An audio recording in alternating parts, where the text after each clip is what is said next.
Okay, hey guys, so today I just wanted to talk a little bit about Mass Effect Andromeda. I completed the main storyline today from start to finish, and I thought it would be a good idea to make a little review or recap over my thoughts and feelings about the game, because it's one of those controversial type of games that you kind of wonder what went wrong, and it should have been better. That's my thoughts anyway. Like, I was kind of hyped for Mass Effect Andromeda.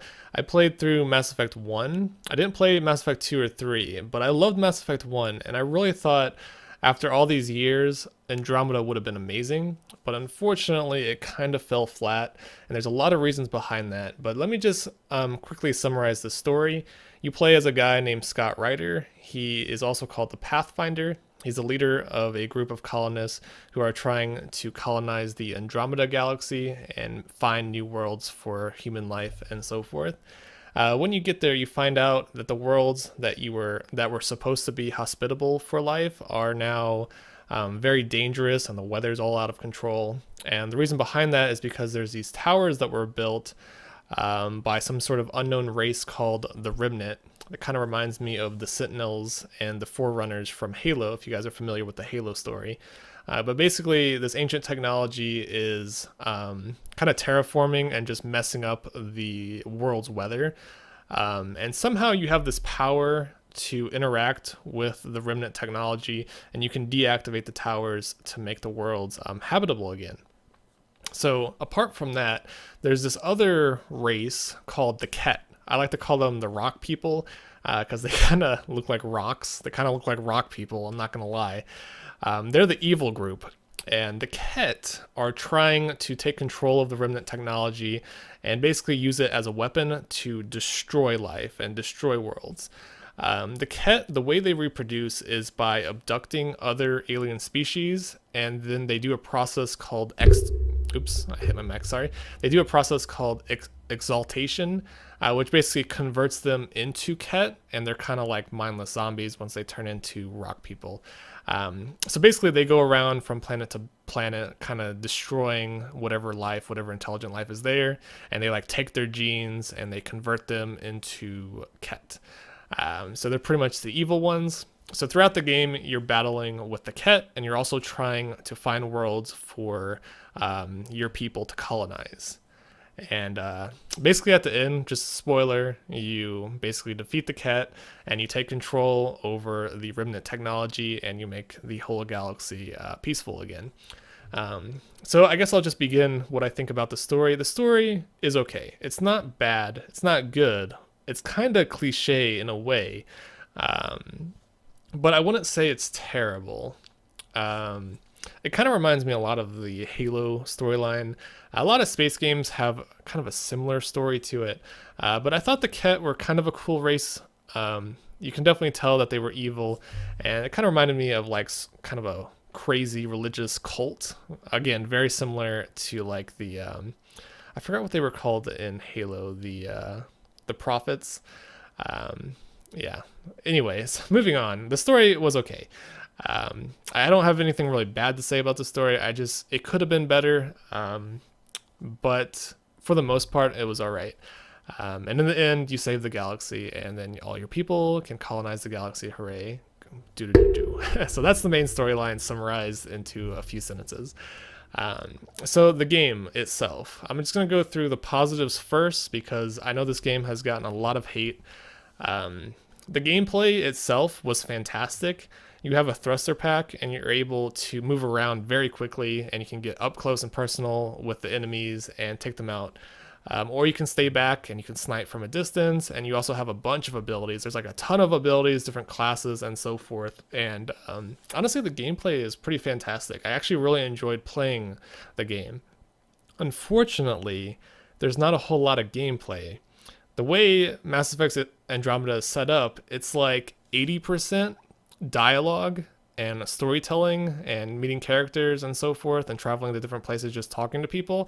It's like 20% gameplay. So just because the gameplay is really good and really solid, there's not a whole lot of it. And throughout the main storyline, I could be wrong here, but I feel like there was only maybe 6 missions total in the whole main storyline.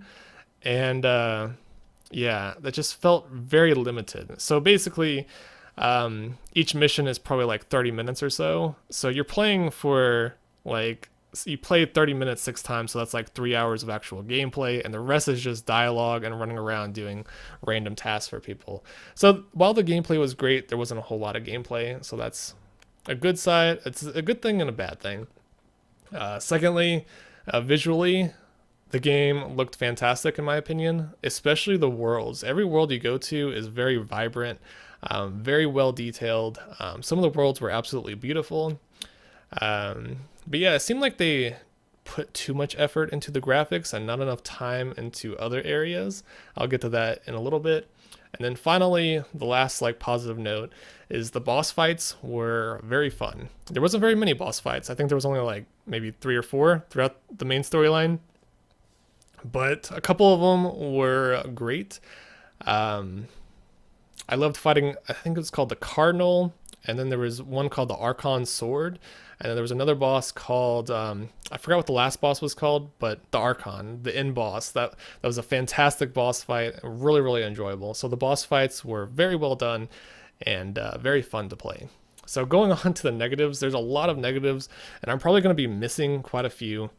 But these are just my personal negatives. Keep that in mind. I'm not trying to hate on the game too much, but I feel like there was a lot of problems. One of the biggest problems that I found was the facial animations. They were awful.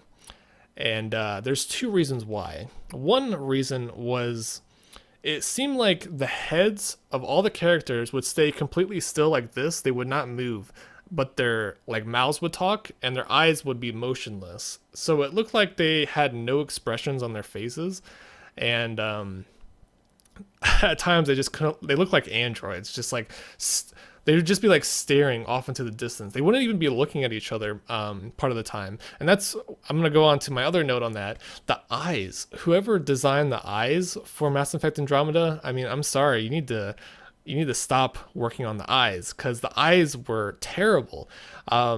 During the dialogue, whenever people would be talking to one another, the camera would be very close up on the character's face. And the eyes, for some reason, they would be like shaking and they would be like going all over the place. So I would be like, it'd be kind of like this. So if I'm like looking at the camera right now, it would be if I was just like looking all over the place, just like constantly shifting my eye position, just constantly. That's what it looked like. It looked like all the characters had some sort of like disorder with their eyes.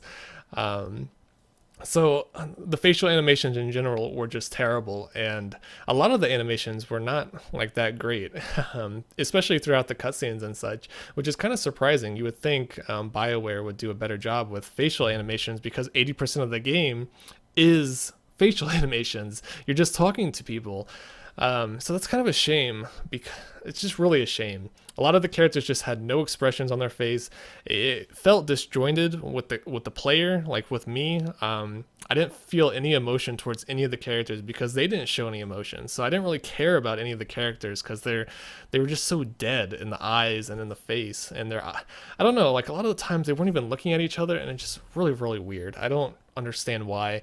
I'm guessing the game was sort of rushed to release, and that's the reason, and they probably didn't care as much about the facial animations. But I'm sad to say, but Mass Effect, it's all about like talking to or at least with Andromeda, it's all about talking to the characters. So they really messed up on that note. Going further, I think there was too many characters. And some may say that's a good thing. I think it's a horrible thing, because it gives you less time to interact with each one individually. On your ship, on the main ship, like your crew consists of like 10, I think 10 characters total, maybe 11. I'm not entirely sure. But whenever you're in like meetings, like there's like a lot of cutscenes where you're in a meeting with all the members of your crew, and like each one would say one line, and it would just keep hopping between characters, and you would never, I don't know, it just felt really weird that there were so many characters. There was just too many, and they all had something to say, and it just, I don't know, I didn't like that at all.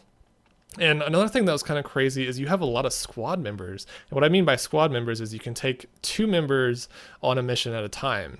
And there's like, I think there was like 7 people, maybe even more.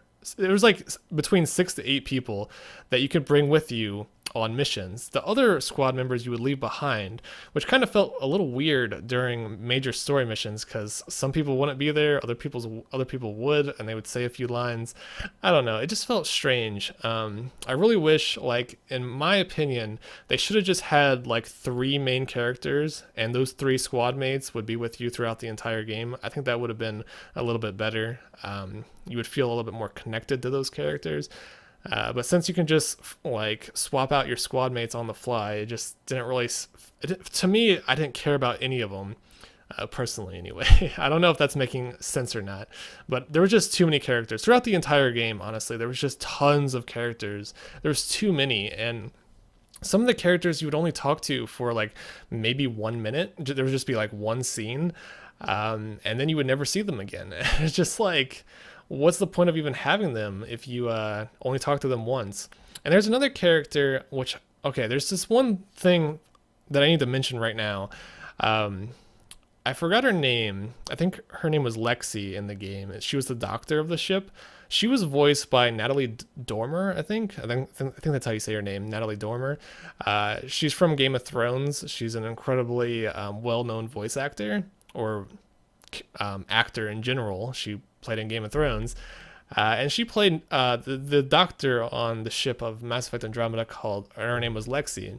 She's like not in the game at all. You barely interact with her throughout the entire game, and I thought that was super freaking odd, considering they paid Natalie Dormer probably like $1 million or more to be in this game. I'm surprised that she didn't make more of an appearance. I wish she was with you in your party. Instead, there's another character of the same race. Her name is PB, that kind of replaces Lexi. And it's just weird. Okay, I'm just gonna leave it at that. It's just weird that they chose to go down that direction, and they left out like a voice actor, Natalie Dormer. They left her out of the game, and they replaced her with I don't know, another girl named PB, who really isn't that interesting. Okay, so moving on. I know this may be kind of hard to follow, but I'm just kind of reading off script here. So next, well, there's a lot of problems here. Enemy variety. There wasn't very much enemy variety throughout the game. You're fighting the Ket, and honestly, you fight like maybe 1 or 2 Ket enemy types throughout most of the game. There's a couple others, but you hardly ever see them. And considering there wasn't a whole lot of gameplay in general, there's only like 3 hours of main gameplay in the main storyline. I felt like there should have been more enemies. There was barely any enemy types, in my opinion. You fight the same type of character over and over and over again. Would have been nice if there was more variety, maybe more enemy races. There was just one enemy race. There should have been multiple enemy races. That would have been cool. Technically, you fight the Remnant, which are like robots. So you fight robots and Ket, but fighting robots, no one wants to fight robots.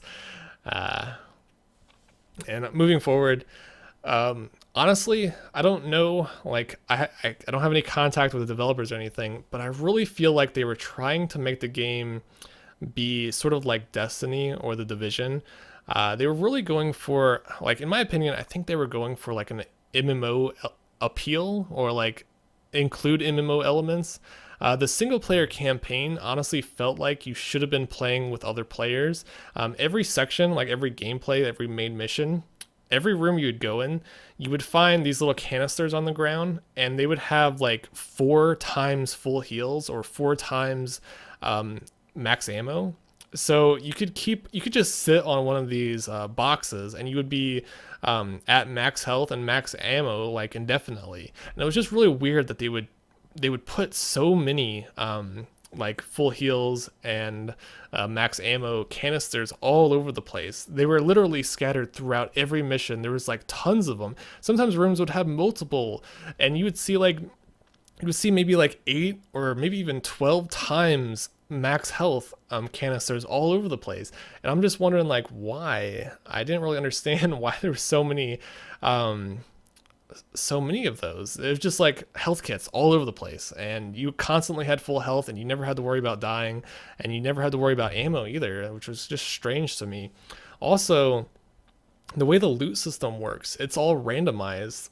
You would find like little canisters or like treasure chests in various rooms, or sometimes the cat um, would drop randomized loot, and normally it would just be like uncommon trash. You wouldn't even look at it.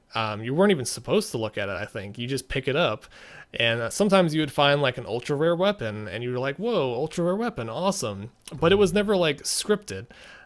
So like whenever you fought a boss, you'd kill a boss and you'd expect to get a good weapon, but it was all randomized. And it felt very similar to Destiny, how you repeat the same raid over and over and over again, hoping to get a better weapon. Although in Andromeda, it was a single player campaign, so you just play it once and you just get random random gear as you play through, if you even decide to stop and look for the crates. So I just felt that was very strange, that it felt so much like Destiny or The Division, except it wasn't. It was a single player game. And one thing like I had an issue with is early on in the game, I found this really powerful shotgun. If you watch my Let's Play, you can see the shotgun like one hit pretty much every enemy in the game. Even the bosses would go down in a couple hits. So it's kind of weird finding that so early on, and I think it was just completely random. I found other like ultra rare weapons, and another reason why that's a bad thing is because there was like this whole crafting system in Andromeda where you're supposed to find various elements, and you can use blueprints, you can research blueprints to craft new weapons and so forth. But the thing is, you never, like, personally, I never did that because there was no reason to do that.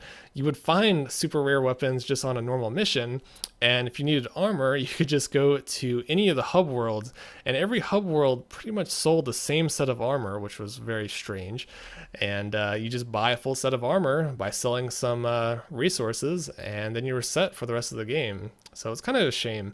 I don't know if I'm making a whole lot of sense here, but basically I felt like they changed directions in the game. I'm almost positive that they were hoping to make like a co-op experience, more like Borderlands, Destiny, or The Division, like a co-op online experience, but instead they switched over to a single player experience, and it just made the game feel a little bit strange. They didn't really they didn't really like polish it up enough. So yeah, I guess that's pretty much everything I have to say. Honestly, the biggest downside, in my opinion, was the facial expressions, and since most of the game was based on the dialogue, it made the game hard to follow, and it made it hard to play. I really, like, halfway through the game, I kind of felt burnt out already. I'm just like, I don't care about these characters, which means I don't really care about what happens next. I don't care like what's going on. I just want to skip to the gameplay. And you can skip the dialogue and you can skip the cutscenes if you want to, but there's just not a lot of gameplay overall. And I could be wrong about that because I skipped a lot of the side quests. There's a ton of side quests you can choose to do. I decided to skip all of that. Oh, there's another negative that I forgot to mention. Some of the missions, you can literally just run by enemies and just complete the objective. There was multiple times where you'd be driving the Nomad, which is like a vehicle that you drive around planets. And you can just skip through like entire sections, and you can skip through a lot of the enemies and just go straight to the objective and finish the level very fast, which is kind of silly. But yeah, I guess that's a positive note too, because the Nomad was actually really well designed. I really liked driving the Nomad. It was pretty cool. It was very fast, and there was a couple sections throughout the game which was very enjoyable driving the Nomad around. So yeah, I guess that's all I have to say about Mass Effect Andromeda. If you guys wanted like a review score or something, I would say it would be like a 5 out of 10. Definitely not worth paying $60 for. I paid $40 for it, pre-ordered. I think I paid $41 actually, and I regret it. I honestly wish I would have chosen something else, but it's hard to tell with some games, especially with games that were supposed to be like 65 hours in length. It's hard to like tell just by review scores. Like some reviewers may, I don't know. I'll just leave it at that. So basically my score would be 5 out of 10, maybe even a 4 out of 10. But I kind of want to give it a higher score because the gameplay was really fun, but honestly everything else was just not that great. The graphics and gameplay was great, but the storytelling, the dialogue, The dialogue was super cringy, by the way. I forgot to mention that. There was a lot of very cringeworthy dialogue, which accompanied the very poor facial animations, which made things even worse. So yeah, I've just been rambling on for the last like 20 minutes, so I think I'll just end it here. Thanks for watching, and don't buy this game unless you really want to. But I would encourage you guys to wait until it's about $20. I think that's a good point. Also, one more thing before I go: if you're buying it on PC, I felt like there was optimization issues. Sometimes the game would get super laggy. I have a GTX 1080, and I was wondering why it was getting so laggy. I guess it was maxing out my CPU. I'm not sure, but just keep that in mind. It is very demanding if you're choosing to play on ultra settings. So yeah, that's about it. So thanks for watching, and have a nice day.